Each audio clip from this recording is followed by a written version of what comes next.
Vous écoutez le podcast Devenir écrivain avec Lucie Castel, épisode 143.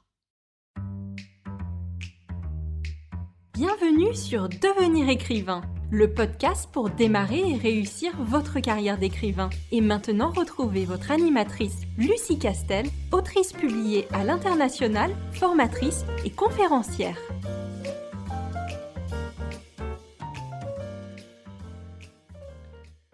Bonjour, je suis ravie de te retrouver pour un tout nouvel épisode de podcast consacré aujourd'hui aux 3 choses que doivent absolument connaître les auteurs auto-publiés. Mais avant d'entrer dans le vif du sujet, je te rappelle que tu peux t'inscrire sur la liste d'attente de la prochaine session de formation Devenir écrivain, un projet best-seller, pour avoir toutes les infos en avant-première ainsi que des bonus. Je rappelle que c'est sans engagement et totalement gratuit. Et pour pouvoir y assister, il suffit de te rendre à l'adresse licar.fr/programme, licar, licares.fr/programme. Alors, j'ai compilé les 3 grands principes non négociables et qui, de toute façon, feraient capoter toute entreprise auto-éditée si jamais tu ne les mettais pas en place le plus rapidement possible.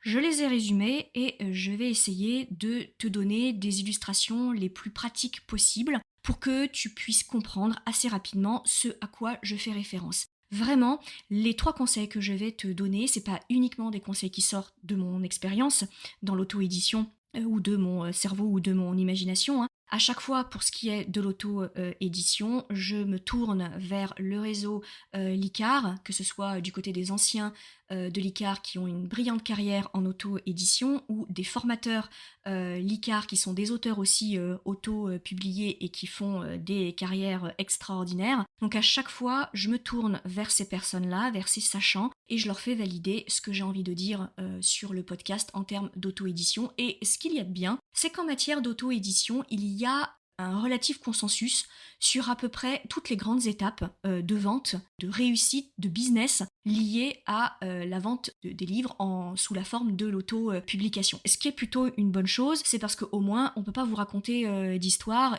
et on ne peut pas te dire « Ah mais si, en fait, il y a une formule magique, il suffit que tu balances tel type d'équation dans Amazon et alors là, au niveau de la publicité, ça marche du feu de Dieu, etc. etc. » Donc ce qui est bien, c'est que où que tu ailles et à quel auteur auto-édité qui marche bien, évidemment, qui ont une vraie notoriété, quel que soit l'auteur auto-édité à qui tu vas poser tes questions, toutes les réponses vont tourner aux alentours des mêmes thèmes. Alors, l'organisation est différente, la priorisation des tâches est différente, mais les tâches, elles, le socle commun des tâches est parfaitement identique. Ce qui est plutôt une bonne chose, du coup, lorsqu'on veut se lancer en auto-édition, parce que il y a quand même pas mal de principes, pas mal de choses à savoir qui nous empêchent de vraiment être à côté de la plaque, ou tout au moins d'expliquer pourquoi certains romans fonctionnent et pourquoi certains romans ne fonctionnent pas du tout, pourquoi certains auteurs autopubliés ne décollent jamais, n'arrivent jamais à vivre de leur plume, et pourquoi d'autres auteurs autopubliés cartonnent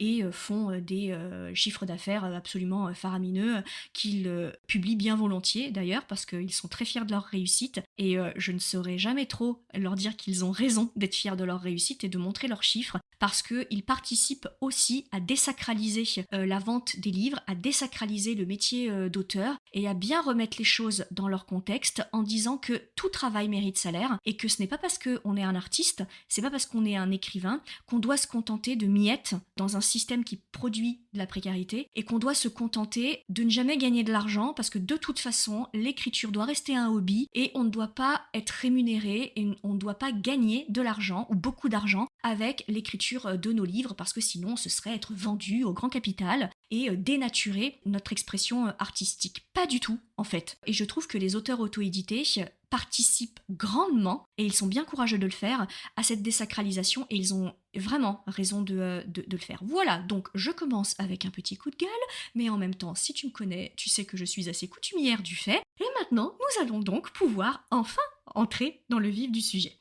Donc, le premier conseil que je vais te donner, que tout auteur qui se lance dans l'auto-édition doit savoir, c'est que connaître la façon de vendre ton roman est aussi importante que de connaître les techniques narratives. En d'autres termes, savoir comment vendre ton roman est aussi important que savoir comment écrire ton roman. Quand tu te lances dans l'auto-édition, il faut bien que tu comprennes que tu n'es plus qu'un auteur. Tu es un auteur et un vendeur.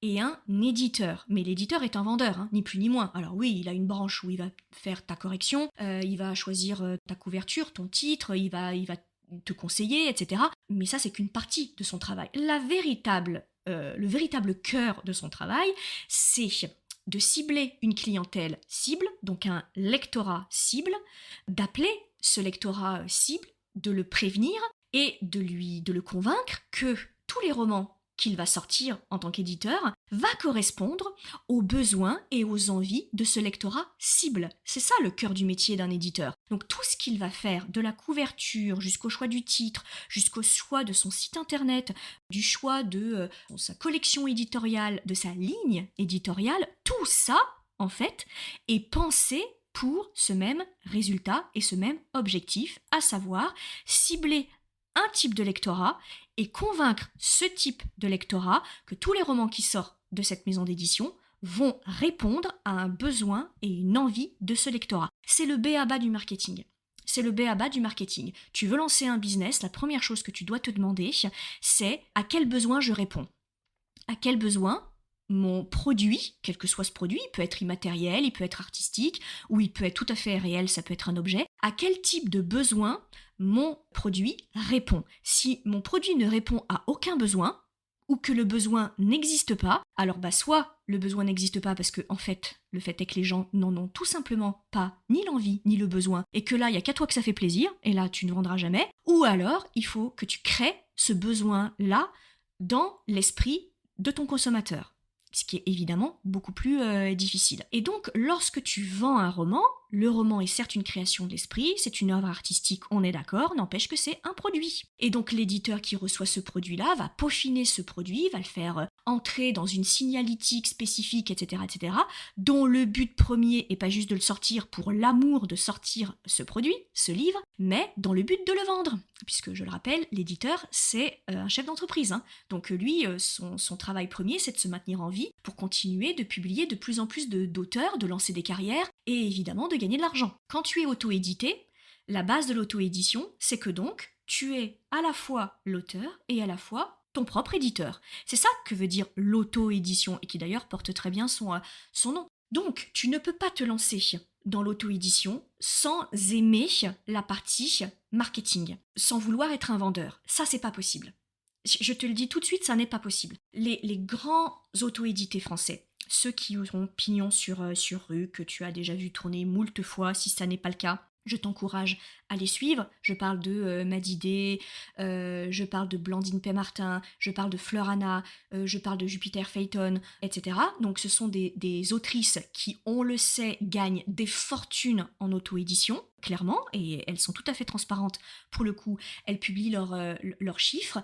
Toutes, quand tu leur poses la question, alors certaines font quelques formations, du coup, d'autres pas, mais elles ont déjà eu l'occasion de répondre à ces questions en interview. L'une des premières choses qu'elles disent, c'est que il faut vouloir et pouvoir avoir la casquette vendeur, avoir la casquette éditeur, parce que ça n'a pas de sens d'écrire, de te faire plaisir, de corriger ton roman, de choisir une belle couve, un beau titre, de tout donner sur ton roman, de le mettre en ligne.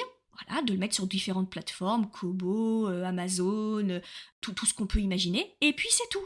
Et d'imaginer, de croire, de penser que à un moment, les dieux de l'auto-édition vont se pencher sur ton roman, et puis là, paf, coup de bol, comme le loto, ton roman va se mettre à se vendre, et du coup va rentrer dans le cercle vertueux des meilleures ventes, et que du coup Amazon ou Kobo, ou peu importe la plateforme, va te mettre en avant. Pas du tout en fait, c'est pas du tout comme ça que ça fonctionne, c'est pas le loto. Derrière, il y a un vrai travail, il y a une vraie stratégie marketing, et quand tu écoutes, que ce soit Madidé, Blandine Pay-Martin, etc., quelles que soient leurs interviews, elles te disent que maintenant, elles ont toute une équipe qui travaille sur la sortie de chacun de ces romans. Donc, ce sont des grandes marketeuses, en fait.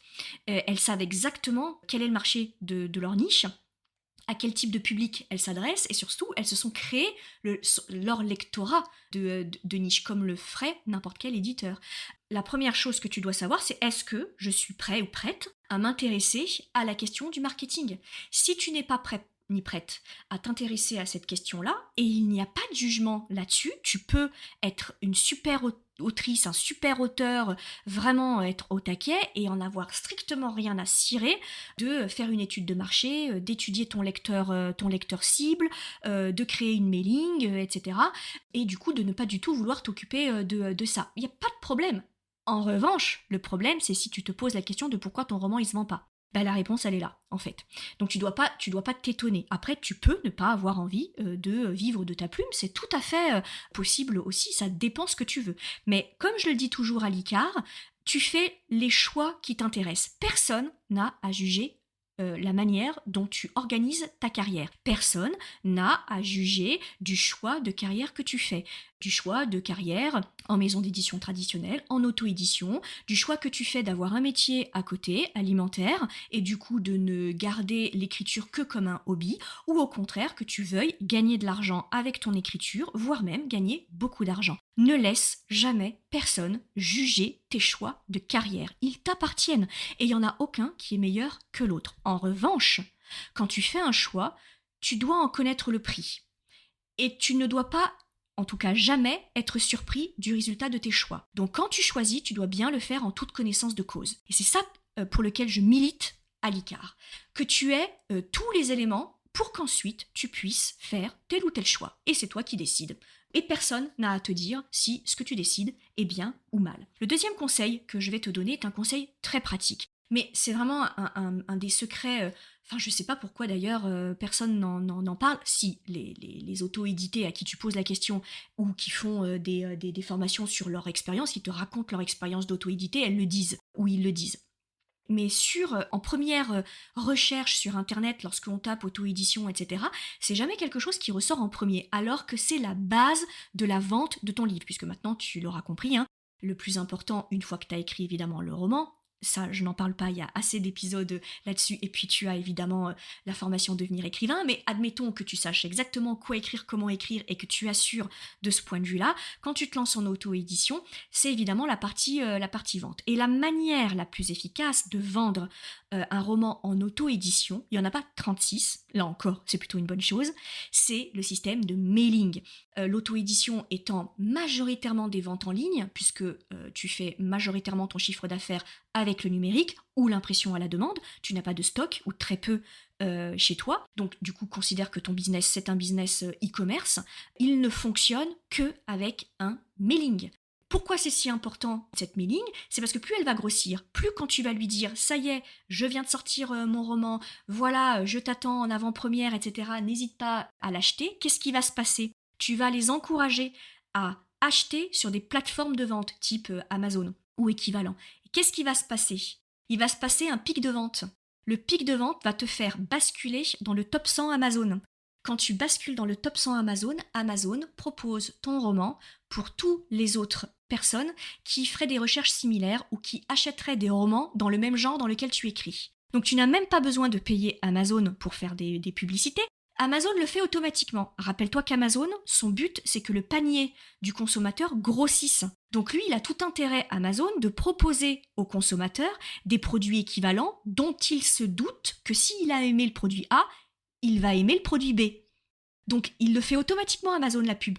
T'as pas besoin de le payer, Amazon, pour ça. Et quand je te parle d'Amazon, évidemment, ça fonctionne avec d'autres types de plateformes. Et donc la première chose que tu vas faire lorsque tu vas te dire ça y est, je me lance dans l'auto-édition et je le fais de façon sérieuse parce que je veux le faire assez longtemps, je vais me mettre à me constituer et à enrichir mon mailing d'auteur. Et on est d'accord qu'on a tous commencé à zéro. Hein. Nous, l'ICAR, on a commencé le mailing de l'ICAR avec 0 inscrit. Puis on est parti de rien. Et personne ne nous connaissait, je rappelle. C'est-à-dire que je suis pas... si j'avais construit mon mailing d'autrice, ça aurait été un peu différent parce que j'étais déjà connue en tant que Lucie Castel. Si j'avais mis en place un mailing, j'aurais eu de base un minimum de signatures rien qu'en appelant ça sur mes réseaux sociaux. Mais l'ICAR, il faut pas oublier que personne ne nous connaissait. Donc on avait 0 follower sur Instagram et on avait 0 signature sur notre mailing. Et en plus, n'oublie jamais, je le dis assez souvent dans les masterclass, quand on a créé l'ICAR, tout le monde nous regardait de haut, tout le monde nous traitait de dingue, tout le monde nous disait mais enfin, on n'apprend pas à écrire, mais enfin, les auteurs, ils n'ont pas besoin de se professionnaliser, ils prennent le contrat qu'on leur donne et puis ils sont déjà bien contents d'être publiés et puis ils la ferment. Donc depuis quand les auteurs, ils reprennent en main leur carrière, ils commencent à regarder les contrats, ils commencent à se dire comment je pourrais gagner plus d'argent, comment je pourrais être meilleur dans mon métier, donc négocier plus, etc. Mais enfin, c'est de l'art. Donc tout le monde sait écrire, donc personne va se faire former, une école pour écrivain, non mais n'importe quoi. C'était ça qu'on entendait. Ce que je veux te dire, c'est que même si toi tu te dis et t'as l'impression que c'est insurmontable et que tu te dis mais attends mais moi je suis personne, j'ai encore pas publié de roman ou juste un ou deux et qui est resté complètement confidentiel, donc mais qui serait intéressé pour signer sur ma mailing, donc voilà, sache que tous les auteurs auto-édités ont commencé de zéro. Madidé a commencé de zéro, Blandine P. Martin de zéro, Jupiter Phaeton pareil, etc. On a tous démarré de zéro. Mais l'idée, c'est de démarrer et de dire, il y a certains leviers qui fonctionnent avec la mailing. Par exemple, de faire des freebies. Alors les freebies, c'est quoi ? Ça nous vient des États-Unis parce qu'ils sont très très forts et ils ont déjà 10 ans d'avance sur nous sur le e-commerce et sur la vente de romans en auto-publication. Du coup, c'est par exemple proposer gratuitement une nouvelle, voire même un premier tome quand on aura plusieurs. Et ça te permet, comme ça, de dire en gros au lecteur qui prendrait ta nouvelle, bien au début et à la fin, tu mets, pour pouvoir avoir la suite de cette nouvelle, par exemple, pour avoir la deuxième partie de la nouvelle ou une nouvelle supplémentaire, admettons, eh bien, clique sur ce lien-là et laisse-moi ta signature. Et l'idée étant que tu fasses une nouvelle dans le même univers, avec la même plume que tes prochains romans, pour pouvoir dire à tes personnes-là, si t'as aimé la nouvelle, tu vas adorer le roman que j'ai écrit. Tu peux aussi le faire directement sur ton site, avec un système de pop-up, où par exemple tu dis, voilà, si tu veux une nouvelle gratuite, inscris-toi à ma newsletter ici. Et donc du coup, tu t'inscris, voilà. Tu peux faire aussi des systèmes de promotion, quand tu auras des romans qui seront sortis, en disant, voilà, si tu veux un discount sur telle ou telle chose, laisse ton adresse ici, etc. Tout est bon pour laisser son adresse. Au départ, tu le fais en système D, en demandant à tes collègues auteurs de faire de la pub sur leur page de réseaux sociaux, et puis petit à petit, quand toi tu auras un peu plus de notoriété, tu l'annonceras sur tes réseaux sociaux, et quand tu auras un petit peu plus d'argent, tu pourras faire des publicités sur Instagram, sur TikTok, par exemple, etc. Donc l'idée étant de donner des cadeaux à ta future communauté, en échange, elle te laisse son adresse mail. Et donc évidemment, elle a tout intérêt à laisser son adresse mail parce qu'elle va avoir des choses gratuites. Et on est bien d'accord qu'une fois que tu l'as dans ta mailing, il faut que tu la respectes. Donc il faut que tu lui donnes quelque chose. La mailing, c'est pas juste annoncer voilà, j'ai un nouveau roman, achète mon nouveau roman. Pas du tout. Il faut qu'il y ait une relation de confiance qui s'installe entre toi et les personnes qui ont adhéré à ta newsletter, à ta mailing. Donc il faut que tu leur donnes des choses.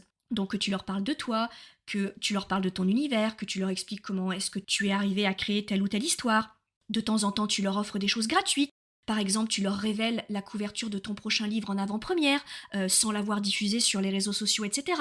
Si tu as fait des croquis, si tu as des fiches de personnages, de persos qui ont déjà été publiés, etc., tu peux leur montrer. Voilà, tu leur fais des cadeaux. Ça, c'est vraiment important. Par exemple, à l'ICAR, bien entendu, on a les campagnes de vente, mais tout au long de l'année, nous, le propre de la newsletter de l'ICAR, c'est de continuer de donner des conseils une fois par semaine.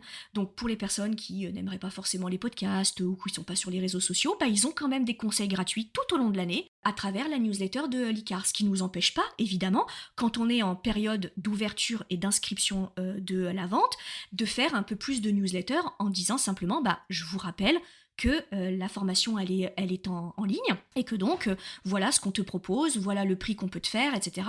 Et toi c'est pareil, le jour où tu annonceras à ta mailing que tu sors un nouveau roman, il se sera institué une telle relation de confiance entre ton lectorat qui apprécie de lire tes aventures, qui apprécie de voir des choses gratuites, d'avoir des petits cadeaux de ta part, des petites choses toutes simples. Du coup, il aime ton univers, sinon il se désinscrit, très clairement. Mais si il continue à rester sur ta mailing, c'est qu'il aime ton univers, il aime aime ta façon de lui parler, il aime ce que tu partages avec lui, etc. Donc évidemment qu'il attend que ça, que tu sortes un nouveau roman. Ce sera pas une douleur pour lui d'acheter ton nouveau roman puisqu'il t'apprécie déjà. Troisième conseil, la fameuse théorie de la backlist. C'est-à-dire que ce qui fait des carrières d'auteurs auto-édités, c'est pas un roman, c'est leur backlist. C'est ça qui fait les revenus d'un auteur auto-édité. C'est-à-dire que la backlist, c'est quoi? C'est tous les romans antérieurs auto-publiés de l'auteur. Et donc chaque fois qu'un auteur auto-publié sort un nouveau roman, il réactive ses anciens romans, du coup, et Amazon ou Kobo ou équivalent ou voilà, lit la totalité de tes romans. C'est-à-dire que si une personne, un consommateur achète l'un de tes romans, Amazon, je te parle beaucoup d'Amazon parce que je reste quand même convaincue que c'est la plateforme la mieux organisée, la mieux adaptée à l'auto-édition et là où on peut faire le plus d'argent. Du coup, je ne suis pas la seule à le penser, hein, d'ailleurs je te dis mais c'est beaucoup. Mais tu as absolument le droit de préférer d'autres plateformes, elles fonctionnent à peu près toutes de la même façon. Mais je connais particulièrement bien Amazon, c'est la raison pour laquelle je te le cite. Et du coup, Amazon, automatiquement, pour toujours dans l'optique de grossir le panier du consommateur, va suggérer à la personne qui vient de mettre ton roman dans son panier tous tes autres romans, en fait. Et donc chaque fois que tu sors un nouveau roman, que donc tu fais un pic de vente, que donc tu fais un peu l'actualité, que tu es dans le top 100 des meilleures ventes, du coup, ça réactive toute ta backlist. Et donc, ta backlist, elle continue de se vendre, en fait. Et c'est le produit de tout ce que tu touches sur l'entièreté des romans que tu as déjà publiés, qui petit à petit s'additionne et qui fait que ça te fait un salaire mensuel. C'est ça, en fait, qui fait les revenus des auteurs auto-édités. Et c'est la raison pour laquelle ils produisent. Et c'est une des autres clés de la réussite en auto-édition. Tu peux pas réussir en auto-édition en sortant un roman par an. Tu ne peux pas avoir le même chiffre d'affaires d'un auteur auto-édité de l'envergure de Madidé ou de Blandine Pémartin, par exemple, en ne sortant qu'un roman par an. Elles en sortent 5 par an. 4 à 5 par an, en fait. Toutes. C'est vraiment, tu peux vérifier. Toutes. Mais c'est la moyenne en fait, c'est parce qu'à chaque fois ça réactive la backlist et à chaque fois ça fait grimper les ventes et elles sont toutes, et je t'encourage à les suivre, quand elles sortent un roman, elles sont toutes numéro 1 des ventes. Toutes. À chaque fois qu'elles sortent, et ça c'est quoi? C'est leur mailing qui fait un buzz au niveau des ventes parce qu'elles ont un mailing qui évidemment est un très gros mailing. Et à chaque fois, elles sont numéro 1 des ventes. Donc quand elles sont numéro 1 des ventes, évidemment, Amazon leur déroule le tapis rouge au niveau de la mise en avant. Ça, c'est une évidence. Voilà. Donc, c'est vraiment important. Quand tu te lances en auto-édition, si tu veux que ça marche, et quand je dis que ça marche, c'est que tu veux vivre de ta plume en auto-édition et que tu le considères comme un véritable business dans lequel tu veux te lancer, tu dois produire et ça va pas marcher du premier coup. Donc ne sois pas déçu si ton premier bouquin, il se vend très peu. C'est le premier, mais le premier va te servir à lancer les autres de tes romans. Donc tu as besoin de ce premier-là, tu as besoin de ce premier roman pour ensuite lancer tous les autres. Donc il faut que tu t'y attendes, et c'est le cas de toutes les entreprises. Tous les entrepreneurs, aucun n'a commencé avec un chiffre d'affaires de fou, alors excepté peut-être les sociétés qui dès le départ font appel à des investisseurs. Mais là, on est dans les nouvelles technologies, on est là à la Silicon Valley, et voilà, et c'est pas du tout le même objectif et la même envergure. Et de toute façon, c'est pareil, ils ont des très gros chiffres d'affaires, mais étant donné qu'ils ont des très gros investisseurs, au bout du compte, même eux, au départ, ils gagnent peu, sauf que c'est pas la même envergure. Donc, dès que tu te lances dans une entreprise, dans un business, forcément, au début, tu rames. C'est obligé, c'est obligé. Le buzz de départ, il n'existe pas. Donc voilà, donc dis-toi que voilà, on a un ancien stagiaire qui s'est lancé à plein temps dans l'auto-édition, c'était son projet professionnel, et lui, il s'est dit, je me donne 2 ans. Je me donne 2 ans, je donne tout. Je fais tout comme il faut, la mailing, la production, machin et tout, je fais tout comme il faut, et je vois ce que ça donne. Et il fonctionne bien, Là, ça fait assez peu de temps, ça fait quelques mois qu'il s'est lancé, il est sorti de devenir écrivain il n'y a pas très très longtemps, et il fait les choses très très bien. Alors pas que lui, on a beaucoup d'auteurs et d'autrices qui se lancent en auto-édition à la sortie de l'ICAR, parce qu'ils veulent être hybrides. Et d'ailleurs, je t'encourage à aller voir l'album de nos auteurs publiés, l'annuaire de nos auteurs publiés, sur notre site internet licar.fr. C'est l'onglet les auteurs, et quand tu vas sur cet onglet-là, tu as tous les noms et tous les romans publiés en auto-édition ou en édition traditionnelle des auteurs. Et vraiment, je t'encourage à les contacter si tu veux leur poser des questions. C'est des gens qui sont vraiment adorables.